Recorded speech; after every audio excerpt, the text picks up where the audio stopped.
as no surprise, therefore, to learn that religion and science have always been considered to be twin sisters by Islam, and that today, at a time when science has taken such great strides, they still continue to be associated. And furthermore, certain scientific data are used for the better understanding of the Quranic text.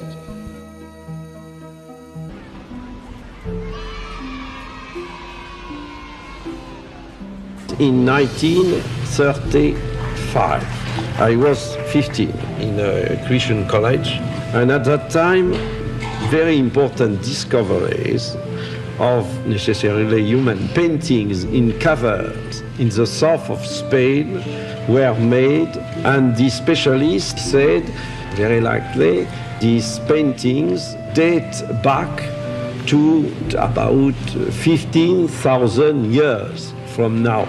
In my book of religious teachings, it was written that the first appearance of man on earth dated back to about 40 centuries before Jesus. I said to him, what is the credible? The father said me, no, please don't confuse two things. You have the science and you have religion. If there is something which is not in accordance, it's the religion who said the truth. But I told him that it is impossible. It's a well-established fact. The first appearance of man on earth cannot be evaluated to this time. It is impossible. We were educated. Religion said something, and science said another thing. I said to myself, something is going wrong. In the Gospel of Luke, for example, you have between Adam and Jesus 76 generations are mentioned. That is not possible.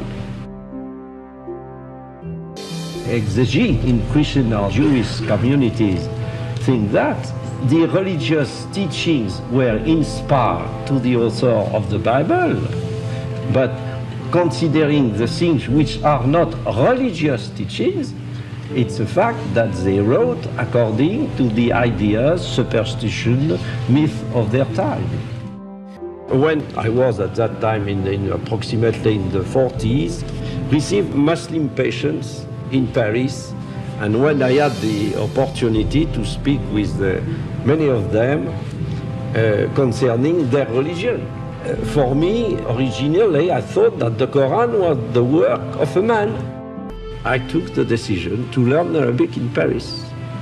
I was 50 exactly at that time. The students are able to read the parts of the Quran which are not too much difficult, like most of the passages of Surah Al-Baqarah, for example, and at the same time, modern Arabic, like Al-Ayam min Taha Hussein, to compare the Arabic language of the Quran, Al-Fusha, with modern Arabic. That was an excellent thing for us to make a comparison and to feel that the language of the Quran was something without any comparison. When I finished my studies, thanks to God, I was in a position to read the Quran without any preconceived idea. At the beginning, without at all a belief in the fact that the Quran might be the word of God. I took notice of a lot of verses.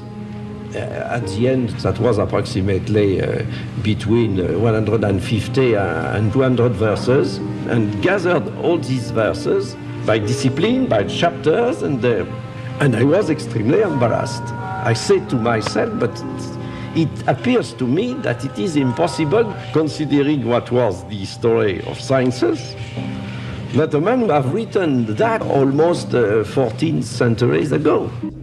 In 1976, for the first time, in a lecture at the French Academy of Medicine in Paris, the word Quran appeared. They were stupefied, and the question which was put was the following one: are you sure that the text of the Quran we have now is the text of the old times? I said them, go to our national library and you will be able to find all texts of the Quran of the 8th century of the Christian era. And you will be in a position to compare the text of that time and the text which is widespread now. This was not an objection, that was a question. This lecture has not have been forgotten. The book appeared in 1976, and now it is a bestseller in France. The 13th edition in French was in preparation, and I have received last year the Golden Book Award. The publisher said me that last year they printed in French 140,000 copies, not including the pocketbook editions to be sent to foreign countries. You do not think that it is a belief in Islam which would have been as the starting point of the thing. Not at all. It is through a scientific reasoning. I said the Quran cannot be the work of a man. It's a terrible thing when in your life, when you are almost 50, you have in your mind, you say, but maybe I am completely wrong about the Holy Scriptures, but it's terrible. Alors, I wanted absolutely to improve my knowledge concerning the Quran without any particular aim, not at all. As a medical doctor, particularly attracted to natural sciences and physiology, I must confess that in 1972, when I read the Quran in the original text for the first time, these data concerning man were those which impressed me most. And in view of the state of knowledge in Prophet Muhammad's day, it is inconceivable that many of the statements in the Quran which are connected with science could have been the work of any man. It is therefore perfectly legitimate not only to regard the Quran as the expression of revelation, but also to award it a very special place on account of the guarantee of authenticity it provides and the presence in it of reflection which, when studied today, appear as a challenge to human explanation. I suppose that my explanations are enough for everybody one who is objective and sincere to say the Quran cannot be the work of a man. Suppose I was born in a Muslim family. Suppose my name would be Mohammed Bucay instead of Maurice Bucay. Be sure that I would have been very proud of that. Do you imagine that I would have made such a work? You will see, since you are young in the future, maybe after several decades, when I shall be a dead man, you will note that many people among the scientists are accepting to take into account this compatibility between religions and science. What I think is the truth, nothing more. For the Bible, always for the Quran. But for the Quran, I see that I could not find something in contradiction with science.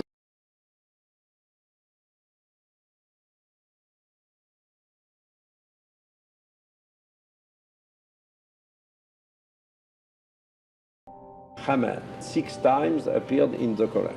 I visited famous specialists in hieroglyphs in Paris, and I told him I know a text which appeared during the 7th century of the Christian era. He knew perfectly well the Arabic language. I wrote Haman before him, and he said me that is not possible, because the hieroglyphs were absolutely unknown between the 3rd century and the discovery of Champollion during the 19th century. It's not possible.